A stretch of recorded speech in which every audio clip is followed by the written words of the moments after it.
Good evening, everyone. Welcome to Rehabilitation Sciences Group YouTube channel. And today is World Stroke Day, and we are here with an esteemed panel to discuss about stroke and stroke rehabilitation. Our focus will be on the rehabilitation of stroke, and we have eminent panelist, Dr. Meenakshi Singh, and she is Dean Faculty of physiotherapy in Loyola Technical University, Sweden, and trainee of a student from Finland. She is currently visiting faculty at Institute of Applied Medicine and Research, Ghaziabad, and she is also a visiting faculty at MIT University physiotherapy faculty. We welcome you, ma'am, on this panel. Good evening. And Dr. Gauris Kankere, he is a certified Bobath and adult neurology rehabilitation expert from WRC, Cape Town, South Africa. And he is trained in neurological rehabilitation, vocational rehabilitation. We welcome you, sir, Dr. Gauris. And Thank you. we have eminent neurophysiotherapist in India, Dr. Tarun Lala with us. He is zonal head and head Max Saket, and he's zonal head of physiotherapy and rehabilitation services at Max Healthcare Group. He's a renowned neurophysiotherapist, and we welcome you, sir. Thank you, sir. Thank you so much for the introduction. And Dr. Anand Singh, we have with us. He's an entrepreneur. He is a senior physiotherapist at Ayush Department, Government of Madhya Pradesh, Bhopal. We welcome you, sir. Thank you, sir. Thanks a lot, sir. And we have with us Dr. Asutosh Sharma, who is from Jaipur. He is associate professor at JNU Hospital and Medical College and chief physiotherapist at My Physio. And we welcome you, sir. Thank you. Thank you so much, sir.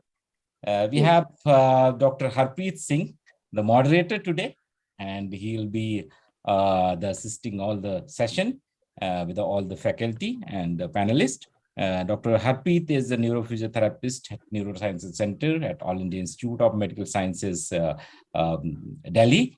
So with this note, let's start this very unique and panel discussion today on stroke rehabilitation. First, I would like to ask Dr. Meenakshi that today is World Stroke Day, and we talk a lot about stroke prevention, stroke awareness program this day. And we have chosen a topic on focus on rehabilitation. So how do you think that rehabilitation, when the rehabilitation should start? And there is a lot of myth and there are a lot of confusion among people that when to start the rehabilitation and how far it should go, what is the time limit and when it is more effective. So can you highlight these things, ma'am? Thank you so much for the question, because I think this is the need of the hour that we should discuss about stroke rehabilitation, because what we have seen from the studies that post-COVID, the incidence of stroke cases have been increasing, basically mainly in the young population. What I have seen in the studies that less than 40, the average age at which a person gets stroke after COVID is 48 years.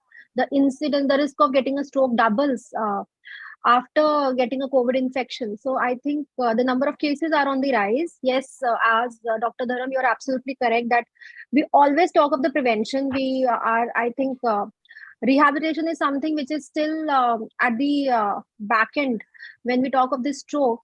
Okay, if we talk of rehab, first of all, the first thing is that there is a time sensitive, window period for to optimize recovery after stroke. What patients and what basically many of the rehab professionals think that, okay, the patient has got stroke, we will wait for the symptoms to be manifested in the patient, and maybe we will wait for some investigations to take place, and then the time period lapses, and then there is a gap of 1 week after the stroke, and the patient comes to the department, and then we start with the rehab program.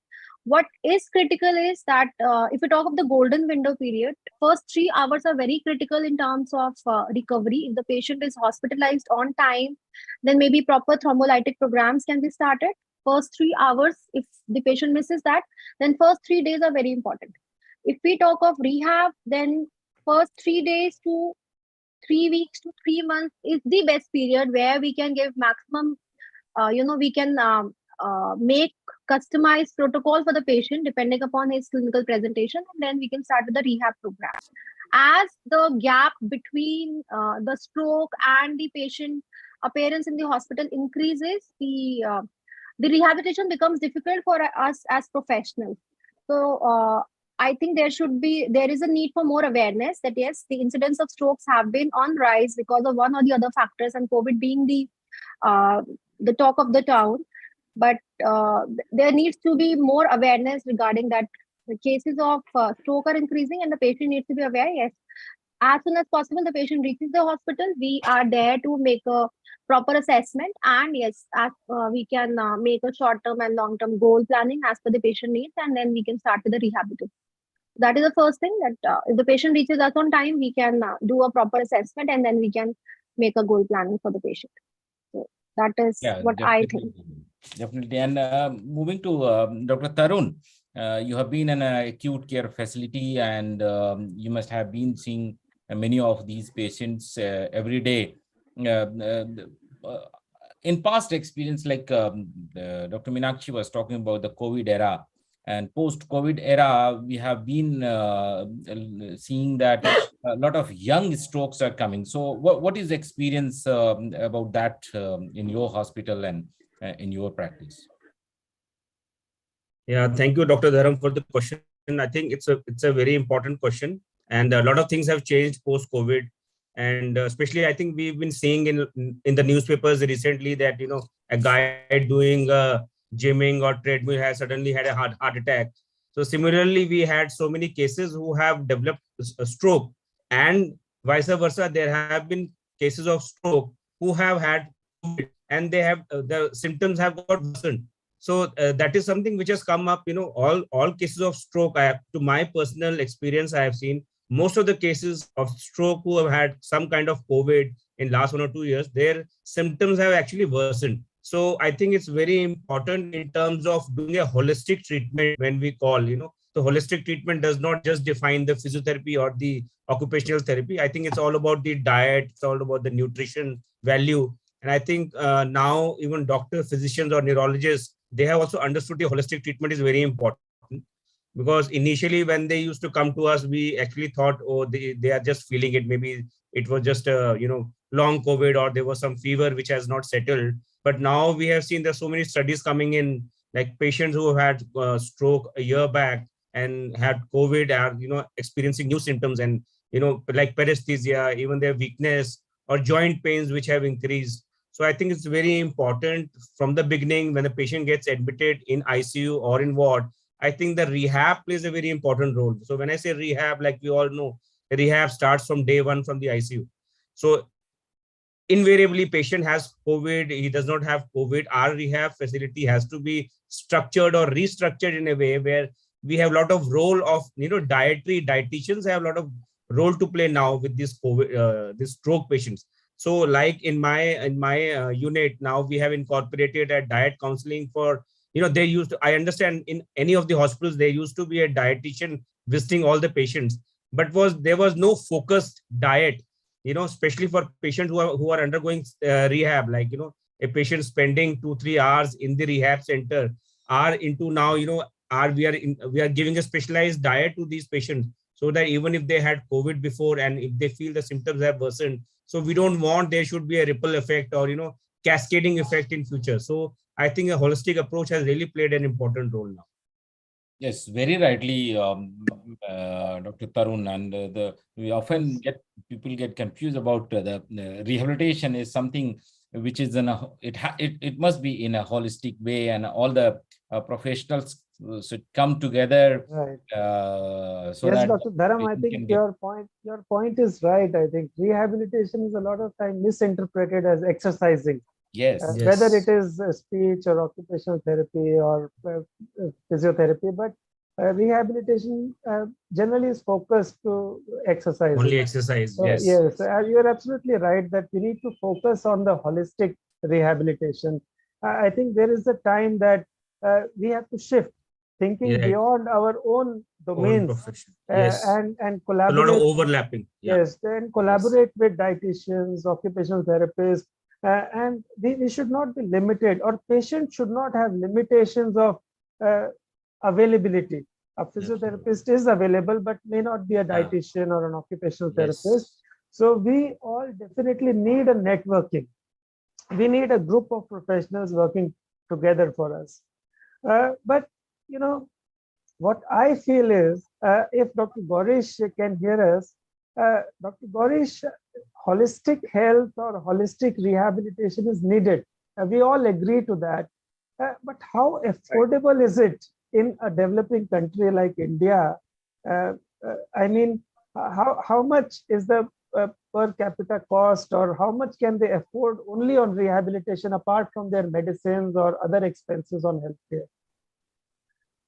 Right. Yeah. That's actually a very good question. So that is the main reason why patients have to. We have a lot of dropout rates in our practice, because most of these patients, nobody has Mediclaim. Mediclaim is just for maybe 1 or 2 months post discharge, and maybe all of us actually have to work at a policy level and maybe find out something where, as a policy, some mediclaims can be coming for rehabilitation. So, in fact, we were working with the state government to see if anything can be done at that level. But I agree to your point that most of the dropouts are because they cannot afford this kind of treatment. And if you consider a holistic approach in cities like Mumbai, per day cost of rehabilitation in such a setup goes to up to 8 to 10,000 Right. for a patient per day cost. So I don't think most of the patients can afford, and we don't have so many NGOs supporting these patients. But yeah, there are some good NGOs who kind of contribute to some amount of therapy costs. So if a patient is non-affording, we should not kind of compromise on their treatment, and all of us should be aware that we can approach these NGOs. We can have some kind of support from them for these patients. So some good networking, some good awareness is important among rehab professionals, so that we don't kind of compromise on the service and have these patients recover. That's very important. Also, one more important point is, it's not just the patient who is suffering, but the whole family who suffers. So we need to kind of focus on the caregivers. We need to talk to the caregivers, kind of counsel them. That is important in the whole process of rehabilitation. So that is what I mainly wanted to kind of pass on a message, that the whole family has to be counseled and treated as a whole. If possible, if the patient is non-affording, try and focus on more home program where a caregiver can be taught some of the techniques. These things are important in developing countries, that making them independent as soon as possible. Right. This Thank is you, especially Dr. Gorish. needed when the incidence of stroke is increasing. It's more in the rural area.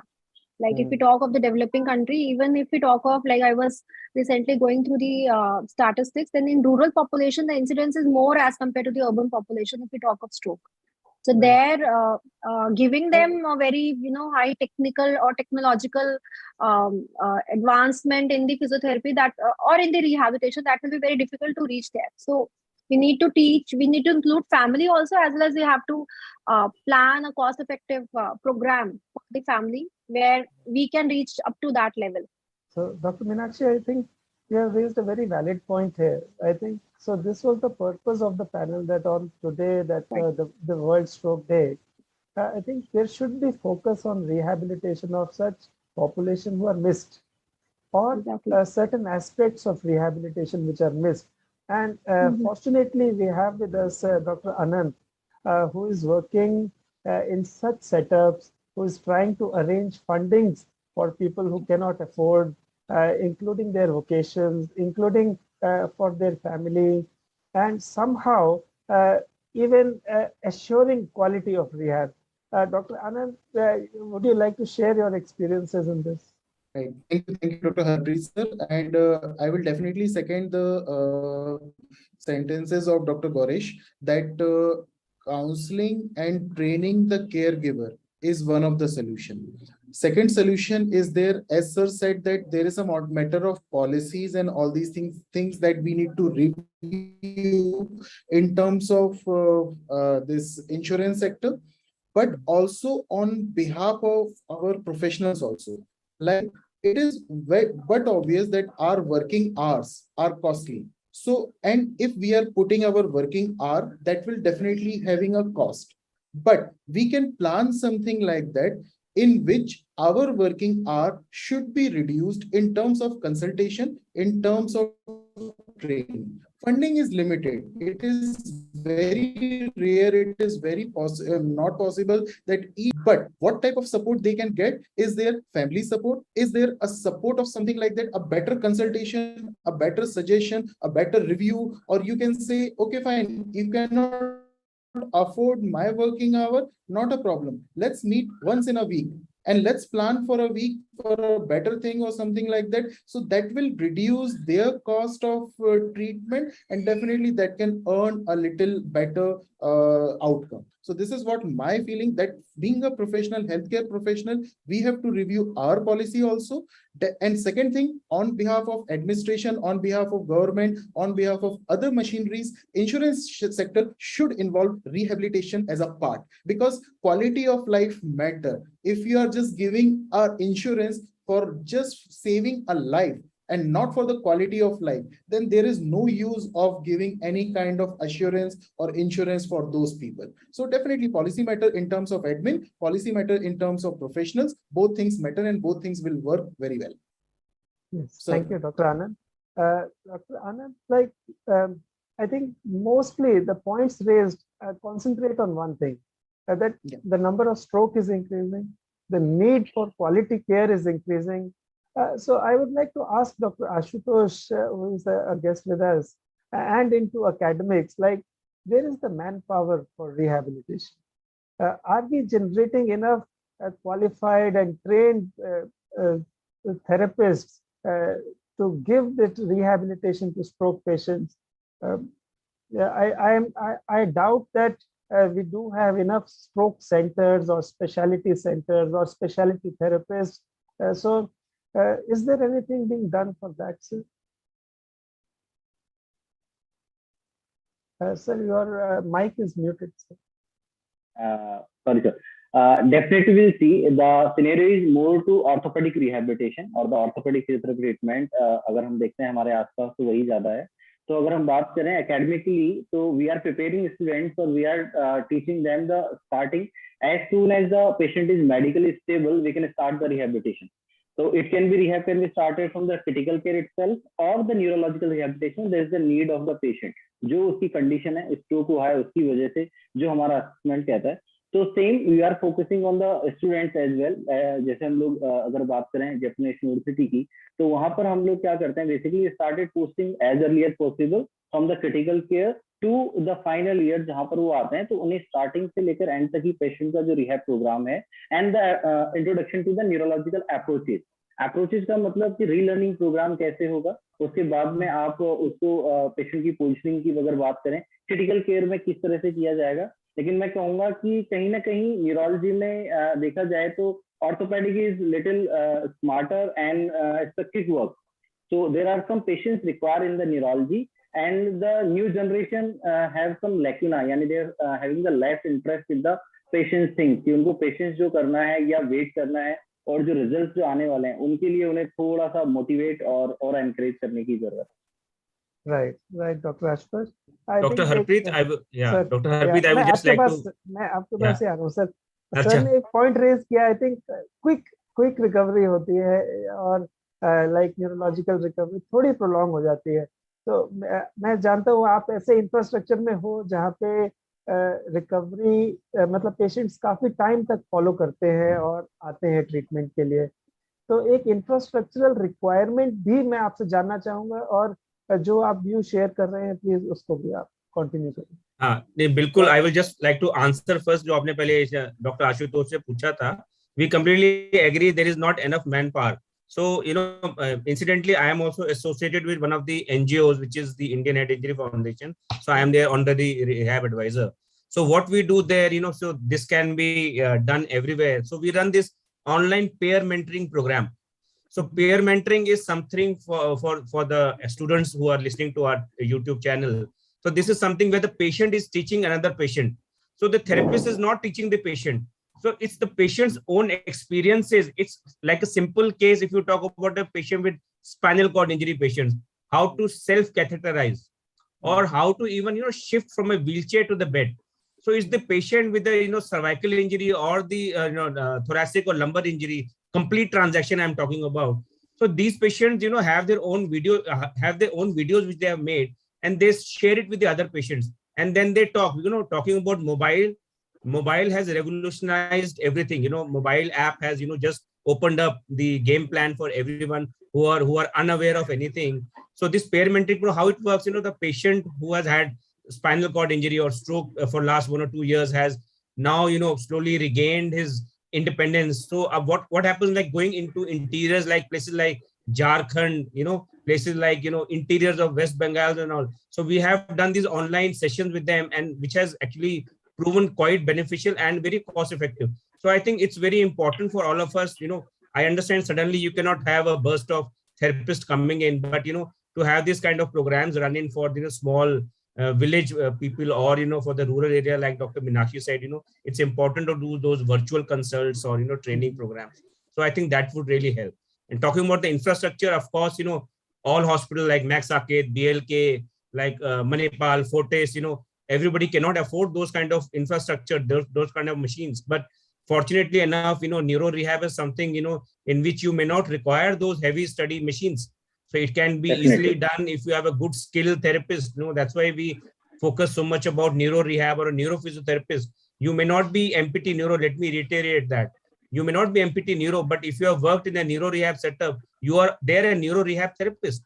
So, if you have those skills, it's easily transformed to the patient. And believe me, you don't need those heavy stuff, but at the same time, I also understand, people who can avail the facilities, they will do that. We know people from Delhi, they travel to Switzerland and US, Germany to get these steady machines. And, so that's a different class. So if you talk about the mass, I think skill is what is the base of everything. Yeah. Okay. Thank you, Dr. Tarun. I think just because of the lack of machines or affordability of rehabilitation, are we dependent on manual skills? Dr. Meenakshi, there is a care that is given to patients in the hospital. Then there is an outpatient care. And now recently we have seen that a lot of therapists or rehabilitation professionals are involved in home care. So according to you, what do you feel like, going to the community or letting the patient come to the centers? What would be the best approach to cater to a larger population? Like there can be group therapies, there can be community outreach. So where is it that the best possible stroke rehabilitation can be provided in a country like ours?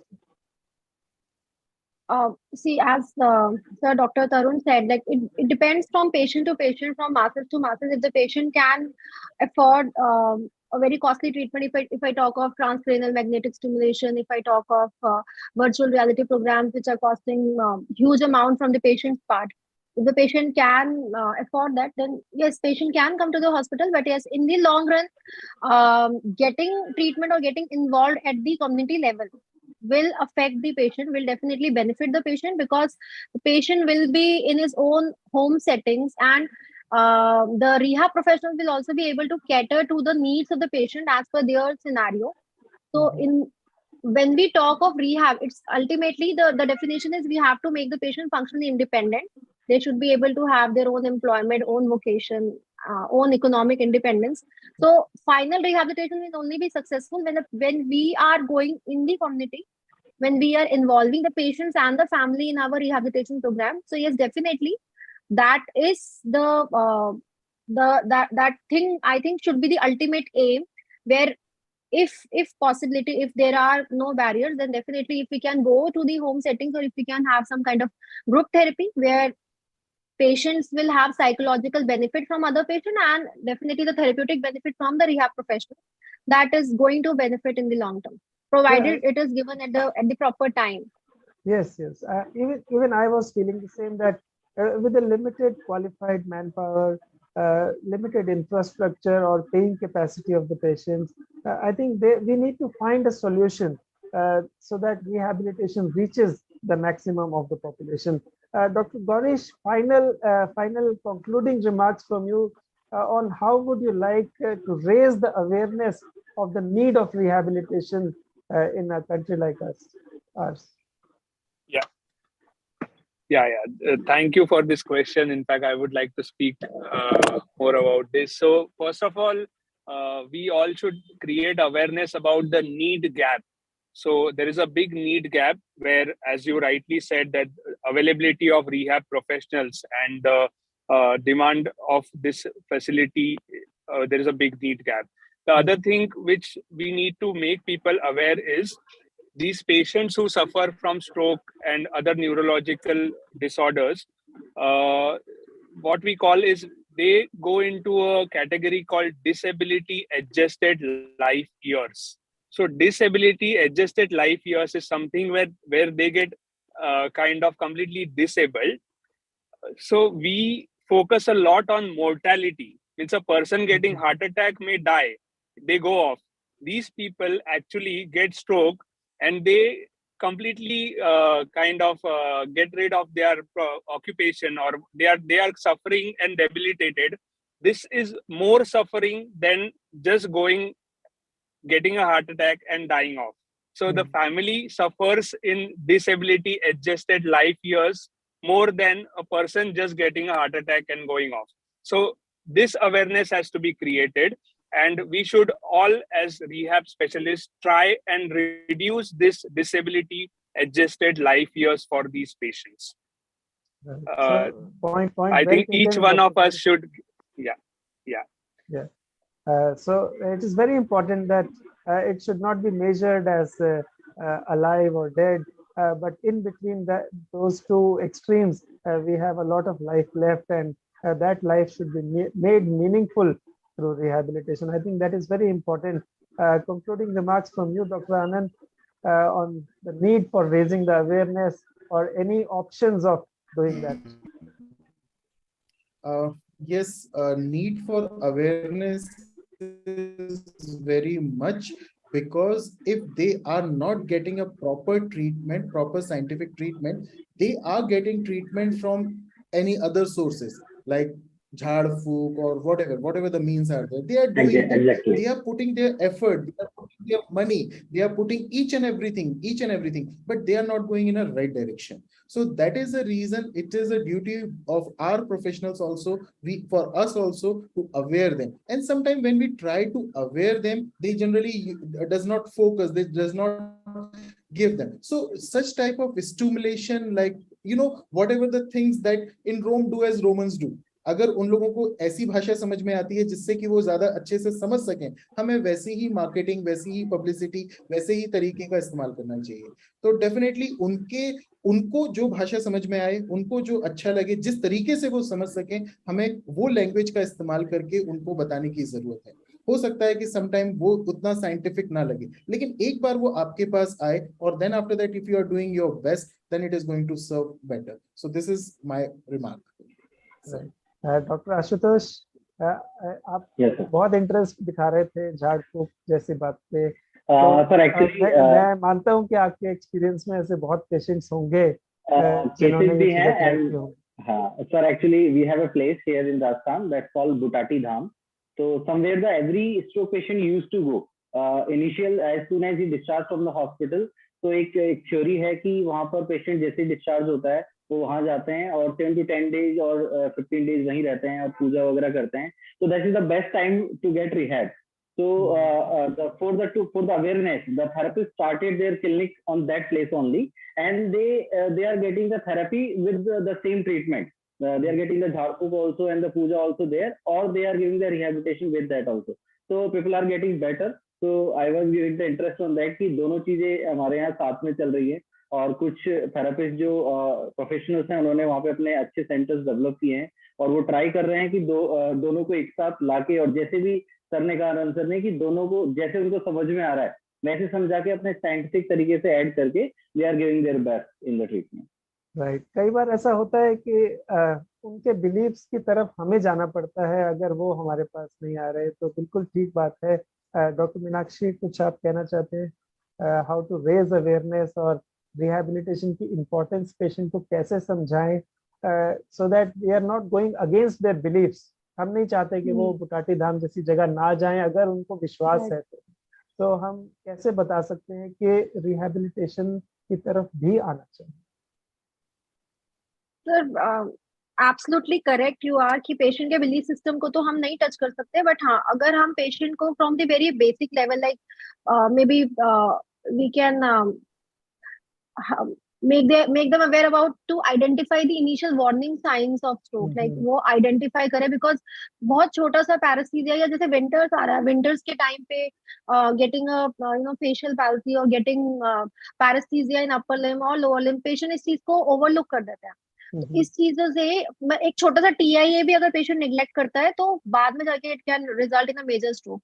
तो may be reaching the masses, आजकल social media इतना active हो गया है, we can use digital media, print media, इसके through अगर हम कुछ ऐसा सर्कुलेशन कर सके in the patients very simple language कि ये वार्निंग साइंस है स्ट्रोक के, आप इनको आइडेंटिफाई कीजिए, and then you have to go to the hospital, nearby hospital, ताकि एक early diagnosis बन सके, and then the doctors can take care of it, the rehab professionals can take care of it, क्योंकि warning signs ही नहीं पता होते कई बारी, and this has happened in very like मेरे बहुत क्लोज लोगों में ऐसा हुआ है, because warning signs नहीं पता था तो ultimately it resulted in a fatality। वो चीज बहुत ग्राउंड लेवल पे अगर हम शुरू करेंगे तब जाके I think it will be fruitful। Doctor Tarun, आपने एक पॉइंट रेज किया था about peer mentoring. So I think कई बार पेशेंट्स इतना डर जाते हैं पुराने फैमिली में किसी का एग्जांपल देख के कि वो कुछ भी ट्राई करने के लिए तैयार होते हैं कि जल्द से जल्द ट्रीटमेंट हो जाए, क्योंकि फैमिली में किसी को हुआ था और हमने देखा था ऐसे हुआ। So peer mentoring is a very nice concept that can alleviate that fear, वो उनके मन से निकाल सकते हैं ताकि किसी अनसाइंटिफिक ट्रीटमेंट की तरफ ना जाएं। सो आप क्या व्यूज रखते हैं इस बारे में कि हम रिहैबिलिटेशन की इम्पोर्टेंस और कैसे बढ़ा सकते हैं? नहीं, एक तो you are absolutely right doctor Harpreet, कि आई थिंक जो क्वेश्चंस एक पेशेंट से पूछ सकता है, शायद वो पेशेंट एक थेरेपिस्ट से पूछेगा, बट जो उसका जवाब होगा शायद उस पेशेंट को उतना उस पर रिलाई नहीं करेगा, because you know it's like you are not in my shoe, the patient will feel I am the patient, ये तो डॉक्टर है, हमने इनसे पूछे, इन्होंने जवाब दे दिया। लेकिन एक पेशेंट जब एक पेशेंट से पूछता है तो वो पेशेंट जब उस चीज का जवाब देता है तो you can actually trust him, you know that trust factor comes in straight away. तो एक डॉक्टर ने कुछ बोला, एक थेरेपिस्ट ने कुछ बोला और पेशेंट ने कुछ बोला, तो उसकी बात का जल्दी से उनके पास उनको लगता है हाँ ये जो बोल रहे हैं ये सही है। तो that is one benefit of it. और coming to awareness, I think see we have, I don't know how many colleges we have in India. If you talk about how many physiotherapy college, I think Dr. Meenakshi will know. So we have a big workforce of students. So I don't know, it's my personal suggestion that we should write to the government or to the universities, they should have some kind of a compulsory rotation postings into these interior villages or into this interior, where we talk lot about in books and all, I think. But एक महीने का भी अगर we have a compulsory rotation posting into these areas where they can raise the awareness, so it's very surprising that even the doctors into these areas will not have that much of awareness about stroke rehab. Forget the therapist, doctors को भी नहीं पता है वहां पे, they are MBBS doctors who are just sitting over there, they have no idea about stroke rehab, they have no idea about bed sore management, they have no idea about self catheterization. So these are simple things that can avoid, let's talk about what Dr. Gorish was saying is the caregiver burden. So, imagine the cost is out of pocket from a person who's hardly earning his savings, So people coming to AIMS, you see those patients every day, वो अपना land बेच के आते हैं, अपने खेत बेच के आते हैं, they have nothing left in them. So, they're coming all the way for the treatment. So, same way when they go back from there, वो वापस अपने वहां घर चले गए, Now who's going to take care of all those things? ठीक है, वो AIIMS आ गए, so they're fortunate enough they have come to AIIMS. But if you have gone to some nearby hospital or nursing home, I bet you they have no idea. The doctors, even MBBS doctors, have no idea about stroke rehab. So I think it's very important for us to raise awareness in terms of writing to the chancellors of the universities to have these students go into the CBR. So it will be a two-way thing. It will be an exposure for the students to see it's not just about Delhi, Mumbai, or metropolitan cities. There are patients who have had so many problems, and they are they need our help. So I think it's very important for us. We should be doing something for such things. So I don't know how we can do it. I think you guys over here, it's a very learned panel. Dr. Harpreet, you are there. You can lead this thing, and we can look into these, how we can help these. We'll be happy to volunteer whatever we can. Yes. So Dr. Tarun, I think in this regard, we are arranging a stroke rehabilitation panel discussion during our conference called Neuraxis. This is the 10th edition of Neuraxis. Congratulations. And during this time, the focus is this: to create an action group of researchers, academicians, and senior professionals who have experience of working with neurorehabilitation and stroke to come forward and mentor the students. We can collaborate with people like Meenakshi and Dr. Ashutosh who are into academics, so that the students are guided into the need. Absolutely. Yes. They are fascinated. They are fascinated by quick therapies.